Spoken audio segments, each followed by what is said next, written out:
right. So, welcome. On behalf of the entire Northeastern High School administrative team, Mrs. Karen Evans, our new principal, who starts on Monday, Mrs. Sodal, our assistant principal, and myself, I am so excited to welcome officially, for the first time in public, for those current 8th grade students and families that are in attendance, the graduating class of 2028. Welcome to Northeastern High School, and we are happy to have you.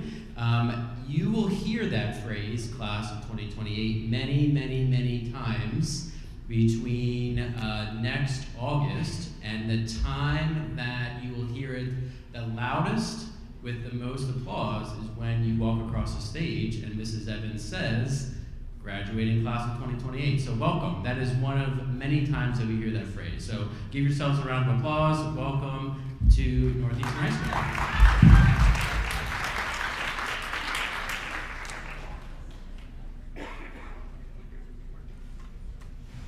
So as I said, our high school has 3 administrators, Mrs. Evans, myself, and Mrs. Soto. We also have a team of school counselors that work with all of our students, including Ms. Bizignani, who works with our current 9th grade students. Ms. Bizignani has taken some time over the last several weeks visiting our current 8th grade classrooms and presenting some of this information to your students. And I believe Mr. Kipp has kind of pushed some of that notice out to families in his weekly update. In addition to Ms. Bizignani, we have Mrs. Amy Noe, Mrs. Bethany Gamber, and Mrs. Chris Hack, who serves as our school counselors for our students in grades 10 through 12. Before we get too much into the presentation, I kind of just want to frame out this evening what it will entail, and also kind of make 1 or 2 small highlights about the building. So, as you may have noticed, arriving, we are a very, very active high school. I think most community members and families know that's true. Northeastern High School is a hub for a lot of things, and that is evidenced tonight. There are no less than 3 different activities going on this evening in and around this building, including this presentation now. And that is what we love and appreciate. We want to be able to provide many opportunities, many resources to students and their families and their younger siblings and all of these activities. And our high school hosts many activities every single day, including the weekends. Tonight's presentation, one of the biggest main ideas that I'd like to share with everybody is the presentation tonight, the presentation that Ms. Bizignani has been sharing with your students over the last couple days is just a starting point. I want everyone to feel comfortable, reassured. I want everyone to know that this is a process that can take some time in a way that allows you as the family to discuss, reevaluate, rethink, change your mind, consider different options, and communicate that to our school counselors here at the high school. There are times in the past we've heard some feedback, oh my gosh, I don't know what my kid chose as a request, and we're never gonna change it. That is not true. There is between now and next August to work through this process in a way that helps support you and your student and your family to make sure that you're making the best decisions that you can for the courses that they're going to be taking in their high school career as it relates to their post-secondary plans. So please know this, there's time, take your time, rethink, reevaluate, ask questions, reach out to any one of us. We will make sure that as things are finalized in August, the schedule is as set as you would like it to be, and you have been informed about what many options we have. 1 or 2 details that I'd like to share. I've shared this at board meetings in the past. Next year, believe it or not, Northeastern High School has offered 291 unique and individual courses in this building next year. 291. That's a lot. I think it's a lot. It's a lot because I have to organize it all. It's a lot. And I say that because it is just evidence of all of the efforts that our staff make and all of the options that our students have. That kind of results in almost, by the time we're processing 1,200 student schedules, all students, your average student is scheduling about 8 credits a class. I'm sectioning out almost 12,000 unique sections of courses in this building. So it's a lot to consider, but it also demonstrates that we are working to do a great job. We're working to provide opportunities and options for every student, no matter what their post-secondary plans are, no matter what their pathway is, no matter what their unique needs are. That is our goal, and that is why we have such a robust offering of courses. A couple successes, keys to success, and this is for any age or any grade level at Northeastern School District, includes attendance, study habits, communication. That is something that we as a building, as an administrative team, have been working to improve over this current year, and including with our new superintendent, Dr. Baudelaire, his efforts as far as communicating our weekly updates. We are going to continue to refine those weekly updates. Currently, as 8th grade, predominantly 8th grade families in attendance this evening, you're getting weekly updates from Mr. Kipp. We also push out weekly updates. I've been pushing out weekly updates on Fridays to high school families as well. One of the resounding feedbacks that we've heard over the last several years has been increasing and improving our communication efforts, and that is something that we have strived to accomplish. Again, to highlight our extracurricular activities and involvements, this is a very, very, very active building. And we, as much as we can, encourage students to participate and become involved with our extracurricular activities. Not more than, well, at this point, 30 minutes ago, but about 15 minutes before this presentation started, this stage was full of our students because, as some of you already know, our spring musical is right around the corner, and so they are practicing. I almost had to kick them off the stage, and Dr. Ward was not happy with me, but it is just a testament to how many things we offer our students and families here, and how it is beneficial to a student for their academics to be involved and contributing to the high school culture. So we're going to get into a few details, and at any point in time this evening, as the presentation concludes, we will be up here. We will be available if you have any specific questions. I want to highlight the main idea I mentioned at the beginning. Please know that this presentation, as I'm speaking tonight, it is just one moment in time. There are plenty of opportunities for you to engage with us and to ask clarifying questions if something was said this evening or shared in the presentation that was new or something that you're unfamiliar with that you need clarification on. For example, is our block schedule. Northeastern High School runs on a block schedule. It's the first opportunity a student in Northeastern School District has a block schedule as how they move throughout the building. This is the first time that it happens. Our K through 8 buildings operate on a more traditional schedule. A block schedule, think college. We have a fall semester that includes marking period 1 and marking period 2, and we have a spring semester that includes marking period 3 and marking period 4. Each semester is 90 days. So students, as you guys know, students attend public school for 180 school days in an academic year. 90 of those days is the fall semester, marking period 1, 45 days, marking period 2, another 45 days, and the spring semester is 90 days, marking period 3, 45 days, marking period 4, 45 days, to complete a 180-day academic year.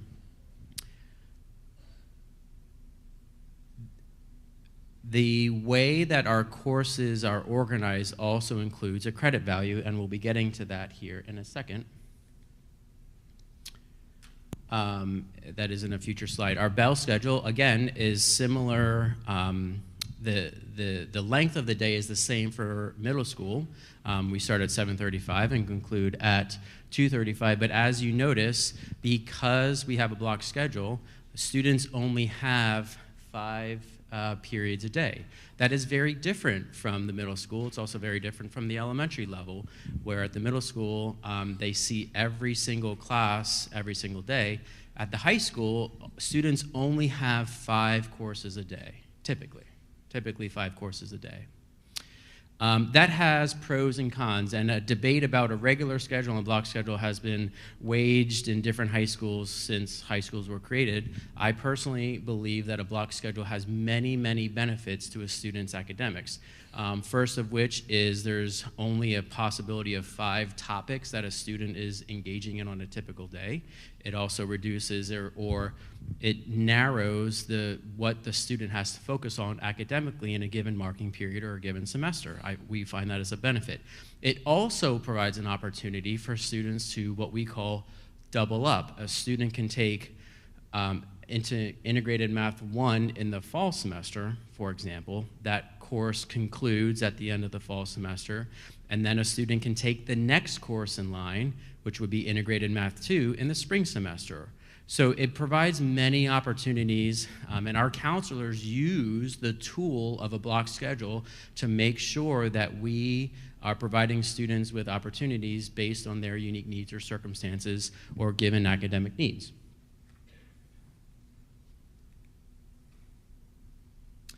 I was mentioning the credit value and how that relates to the length of time and how it relates to the marking period and also a semester. So again, kind of back to the example of a semester length. A semester is 90 days, 90 school days.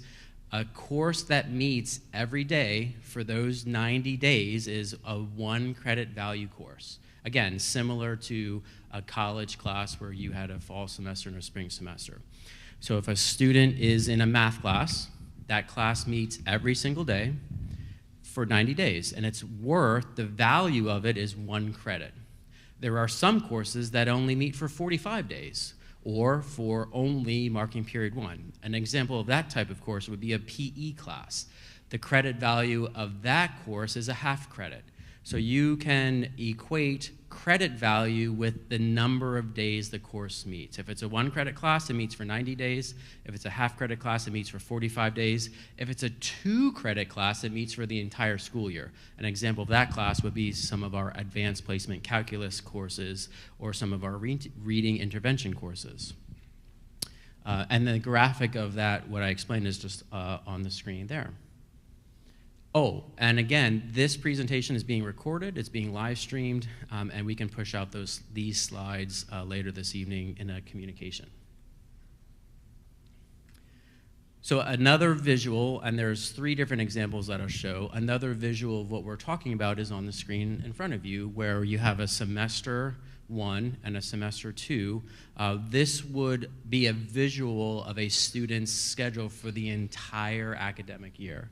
And you notice, and this is one of the hallmark differences between a middle school schedule and a high school schedule is our students typically don't meet for a course the entire school year.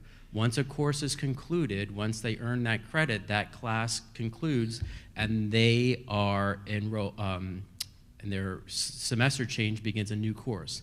So this past week, when our students returned to the high school this past Tuesday for their spring semester, the start of marking period 3, middle school students, you were walking into the same classrooms that you walked in last Friday. High school students walked into entirely brand new classes, and they met teachers they have never met before in this academic year so far. It's basically like a new school year for us. It's a first day. In fact, our staff engage in the exact same first day activities in their course as they did in this past August. An example of the doubling up that appears on this screen is the world language course. If you notice, this particular schedule has French 1 in the fall semester and French 2 in the spring semester. The reason that's possible, how that can happen compared to a middle school schedule, is the entirety of French 1 content is covered in those 90 days. How can we do that? Well, the periods are 90 minutes long. So it's kind of a double period. That's the block that is referenced in the name. A middle school class is typically a 45-minute long class. High school classes are 90 minutes long. And so they can really double the amount of content that is covered in a given school day. And it allows a teacher or a staff member to complete a course in a 90-day period, thereby allowing a student to take the next course in line. Another example of a schedule, and again, just highlighting, this particular schedule highlights our music. We have what's called a skinny, so that period 1-2 that you see on the screen, for our music students, all music students that are interested in concert band, choir, or orchestra, they are scheduled for a period 1 class. It's a little unique. We give it a unique name. It's called a skinny. It is only 45 minutes long. It does meet the entirety of the school year. The reason for this is because, and again, this is based on years and years of experience from our music department, it is beneficial for our musicians and for our directors to be able to meet with students every single day throughout the school year. That's how we have spring concerts. If they didn't meet with the students in the spring, then we wouldn't have a spring concert, which would be a letdown. So years and years and years and years ago, we created an opportunity for our music students to meet with their directors every single day during period 1. They also then have a class period 2, again, a unique creation we call a skinny. For those students who are in music, if this is typically a question that, or a concept that needs some clarification, so please don't hesitate to come up and ask us. We can kind of dive into a little bit more. But the goal is to provide our musicians an opportunity to see their directors every day so that they can maintain that consistency with their music instruction. One thing I wanted to highlight at the bottom of the screen there is it says total of 8 credits. Every student at the high school every year schedules 8 credits. And so that is represented in each sample schedule. There's a slide coming up that talks about graduation requirements, and we'll get the credits there as well. This is an example just kind of highlighting some of our half-credit electives, which is why this slide is broken down into quarter 1 and quarter 2. Notice that, and the point of this slide is to kind of notice period 4, this student has a PE class scheduled for marking period 1 or quarter 1. PE classes, almost all of our PE classes, not all of them, but almost all of our PE classes are half credit, meaning they meet for 45 days. So if you notice in marking period 2 or quarter 2, as displayed on the slide, the student does not have PE. In fact, that student doesn't have PE again for the rest of the school year. Why? Because they've already earned the half credit in the first 45 days of the school year. And because we award credits, and we're a block schedule, and they can cover their curriculum in that 45-day time, they've complied with that graduation requirement, and they don't need to take PE again until their 10th grade year. Oh, thank you, Mrs. Noe. Mrs. Noe reminded me of academic prep. Academic prep is an incredibly important aspect of Northeastern High School. It is a non-instructional time, so a student does not earn credit for academic prep, but it is an invaluable time because it is where we support our students for any number of reasons. So a typical day, a student walks into this building, our doors open at 7 a.m., students go to breakfast, the bell rings at 7:35 as a 5-minute reminder that students need to be in their seats and in their classes at 7:35. 7:35, the bell rings, the day begins. The student has reported to their period 1-2 class. That's different than the middle school. Students don't, at the middle school, students don't go directly to their first class. At the high school, they do. They arrive to their period 1-2 class, and by 7:36, if it was up to me, 7:36, this teacher is instructing. That was a joke. So they are engaged in their content. At the end of period 1-2, students then go to homeroom, and in homeroom is when we kind of get business taken care of. We have announcements, and that's an example of where if we need to distribute information or something like that, that's where kind of business is taken care of. That's about 10 to 15 minutes depending on the day. Homeroom is that many minutes in length. Then for the next 30 or 40 minutes, our students transition to what's called academic prep. And we have a very robust system of a teacher can request the student to come to their room to provide some additional support to make up a test. A student is absent, they missed instruction, they were on a field trip. Our clubs and activities, they use this incredibly important time to support students. We have our clubs and advisors that meet at that time as well.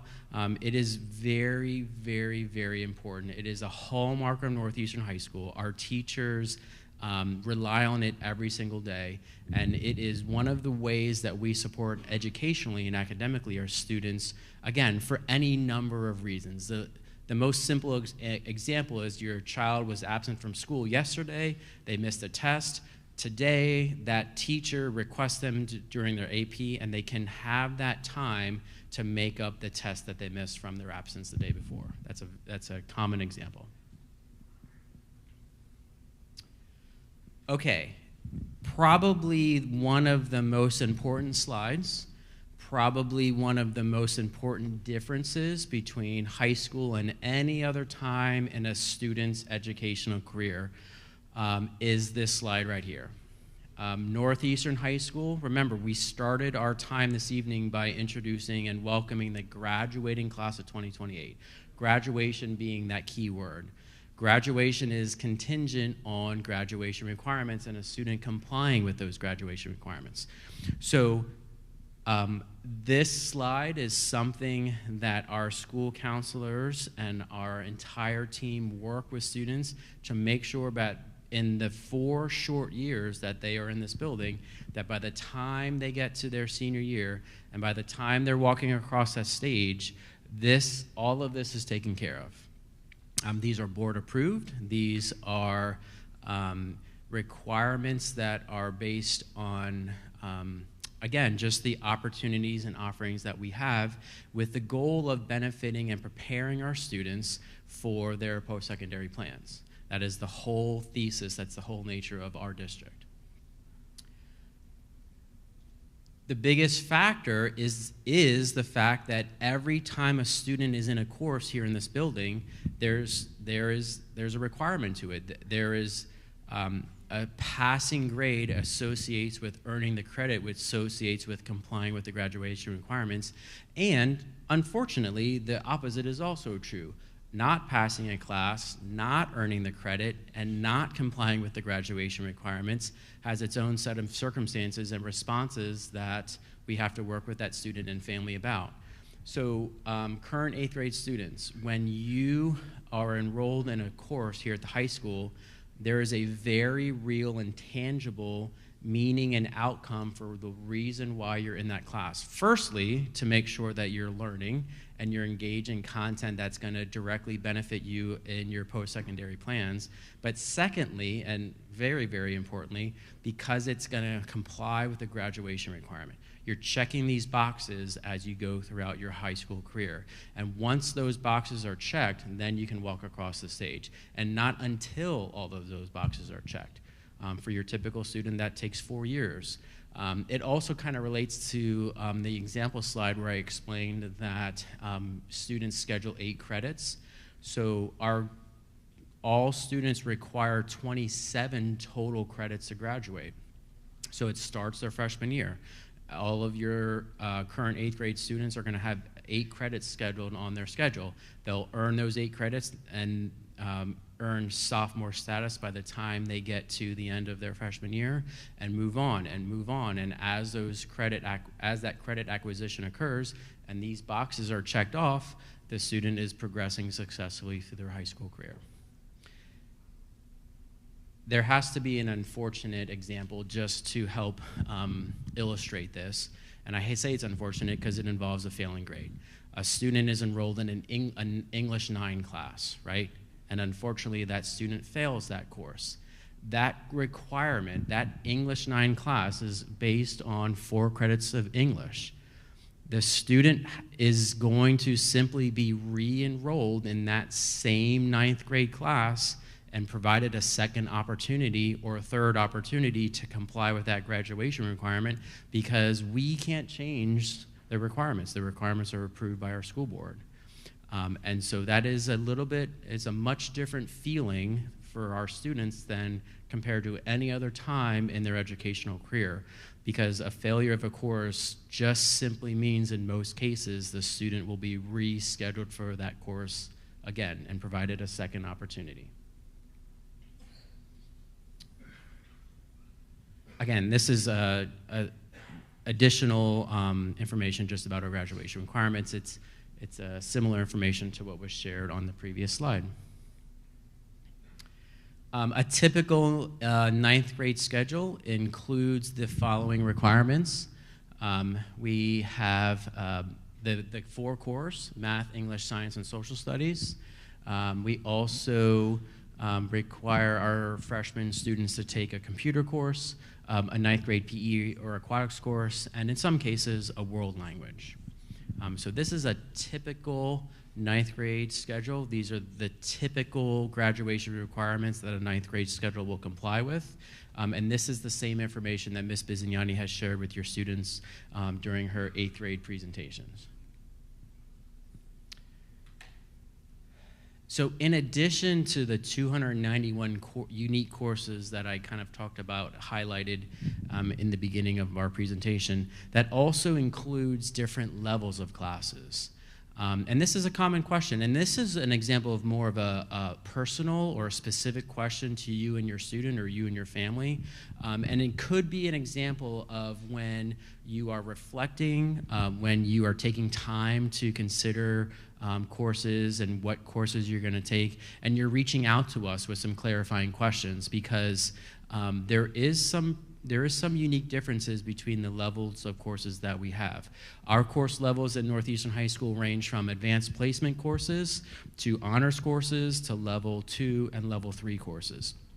And each course level has a different, there's some differences for each course level. The primary difference, if we had to distill it down to its most simplest trait, the primary difference between course levels is the speed at which the content is covered in the class. It is not often what is covered in the class, because we have requirements on us based on the Pennsylvania Department of Ed. We have requirements as far as what curriculum each student is exposed to, no matter what level class they're in. So there usually or typically isn't much of a divergence on the content, what they're learning. The biggest difference typically is how fast they're learning it. And then, for example, the breadth that they learn. So our advanced placement courses are most rigorous and most fast-paced classes that our Northeastern High School offers. Typically, our juniors and seniors are taking advanced placement classes. An example of the pace of that class would be a teacher would say, and Mrs. Soto has taught our advanced placement courses in the past. Mrs. Soto might say to her advanced placement human geo students, hey guys, tonight for homework I need you to read chapter 12, and we're going to discuss it tomorrow. Be prepared to discuss it when we arrive to class tomorrow, because we'll have about 10 minutes of discussion, and then we're in class and we're going to move on to chapter 13. It could be that drastic. And the expectation is that the student will work and be independent in that nature and continue to cover the content at a fast pace. An example of an honors level 2 or level 3 course could be just a slowing down, where honors is still pretty quick. In a level 3 class, a teacher might be more working individually with the students or groups of students to, instead of having more content covered at home or for homework, traditionally called homework, the teacher is more hands-on with the class and covering things with the course, with the students in a more controlled and a more group work kind of manner. So Again, typically our course levels, it's the speed at which the content is presented. To summarize, we have advanced placement, honors, level 2 and level 3 courses for our core content. Almost all of our elective courses are not leveled. Any student can take any elective. I shouldn't say that. There are some grade level restrictions for some of our electives, but your typical elective in Northeastern High School is not leveled. Again, another example of some individual questions or individual conversations about your students' desires, needs, wants, questions, please direct those to us. Again, we have time between now and next August to answer these questions. You can reflect, you can engage your students, say, hey, what levels were you thinking? For our core content, our teachers have mostly provided a recommendation about which level your student is scheduled for the core content. So that conversation with your student and your family could be, hey, your student's English teacher has recommended this level, and you guys could discuss that as a family and reach out to us or reach out to their current teacher to say, hey, you recommended my student for an honor social studies class. Can we talk about that? Can you tell me why, or those types of things? Those questions for our current 8th grade students could be most easily answered by their current teacher as to why the recommendation was made. If you're interested in to know what a 9th grade honor social studies class entails, you could reach out to us to answer that question. Oh yeah, we just talked about that.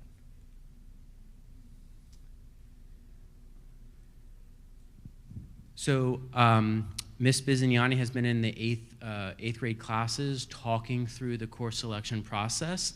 That process, how it is completed is via Sapphire, the community portal.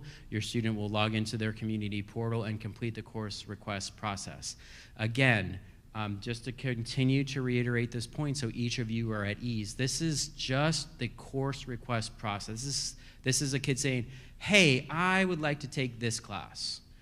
I won't build the building schedule until closer to May, and student schedules, as we know, won't become live until closer to August in the next academic year. So there is plenty of time to, again, reflect and continue to ask questions and gather more information if you have questions as to what courses your student has requested or why they requested it, or if there's a change that needs to be made.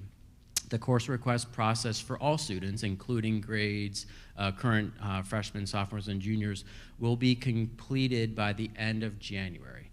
At that point in time, if you do have a question, you'll need to reach out to either your middle school counselors if there's a question, or your middle school teachers if there's a question as to why a specific recommendation was made, or one of the high school staff if you have a question as to what the course is or what the course content's like, or those types of questions.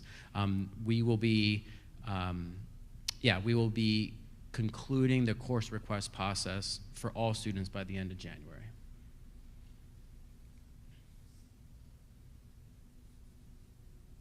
Again, this is Ms. Bizignani's contact information. She has shared this information with your students in her presentations that she has worked with the middle school with for the last 2 weeks. All of our contact information is available on our district website, and this presentation, as well as the course selection guide, all of that information is available on the high school webpage.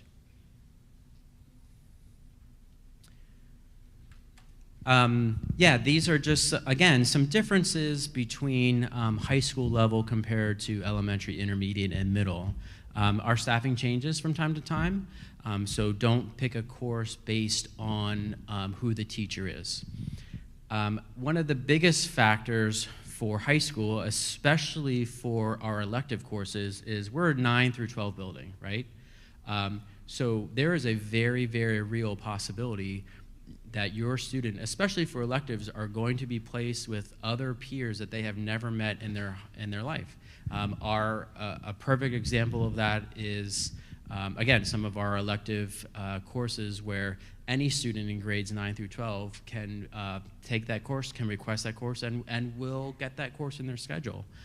So it provides an opportunity to kind of expand a student's horizons, get them interacting with new people, new students they haven't met, but it's also a caution that if you and your friend both say, hey, I'd like to take basic foods, one of our FCS classes, just because you both might get basic foods, that's a possibility, but we offer, I think, 9 sections of basic foods, so you guys almost assuredly will not be in the same section, meaning that you'll have basic foods at a different time in your schedule. So again, we're talking about thousands of students selecting thousands of classes. Please base your course requests off of what you are interested in. There is almost no guarantee. It is almost never realized that you will have a schedule that matches your friend's schedule. Oh, and the last part is based on that graduation requirement slide again, where every course counts, every grade counts, everything that happens at a high school is memorialized on your transcript. That transcript will follow you wherever you go. Every single day, we have adults, community members, graduates, alumni that have to request their high school transcript for employment opportunities, for post-secondary programs that they apply to every single day. So it is something that is real. It is something that your grades for the rest of your life, for reasons that will help benefit you for the rest of your life, your grades will be documented and be shared with future employers and future post-secondary institutions. So just keep that in mind, because that is one of the biggest differences between the high school time and the middle school time. This is, again, Mrs. Biziani has talked to your students about this. One of our requirements is a graduation requirement. Northeastern High School uses Smart Futures. That's what this slide is talking about. Next year, as your student comes to the high school, she will be sharing a meeting with students. She meets with homerooms, freshman homerooms, and talks more about Smart Futures and how that relates to graduation requirements. It's culminated with a student's senior year, and this is something that is near and dear to, if you ask any staff member, near and dear to many high school teachers' hearts. Seniors, one aspect of their graduation requirement is they have a senior interview. All of our seniors engage in an interview. And it is something that our staff really, really enjoy. And it has real life skills and implications because we're preparing students to interview for their first job or interview for their first, as they're preparing to interview for colleges and those types of things. So it starts freshman year with Smart Futures, culminates in their senior year with a senior exit interview. It's all a part of the graduation requirement and the graduation project that our students complete. Again, we talked about this, dates to remember. Course requests for current 8th graders will conclude on January 24th. That is true for also current 9th, 10th, and 11th grade students. The end of January will mark the time that course requests for students are complete. And then starts the work of myself and our school counselors where we meet, process all that data, and start to build students' actual schedules. I believe, ladies and gentlemen, and students, this is our last slide. Again, this presentation will be available. If you have any questions as the process, as we work through the process, please don't hesitate to reach out. I want to highlight our main focus for this evening again. This is a process. Take your time, ask questions. There is absolutely opportunities to change something, to reach out, to clarify information, and make sure that between now and next August, your student's schedule is what you hope it to be for what their post-secondary plans are, okay? Before we dismiss, just want to highlight a couple things. First is Mrs. Sodal, Mrs. Evans, and I will be down here. Please come and say hello, ask any questions. Mrs. Noe is here as well, one of our school counselors. If you already have a specific question, we would be more than happy to help you. I would also strongly encourage you to move throughout the building. I'm thinking that most or some of you have already been at Northeastern High School for any number of reasons, but if you have not had an opportunity to move throughout the space, please do so. It is technically our spring semester open house for any of our high school students. Our teachers are here.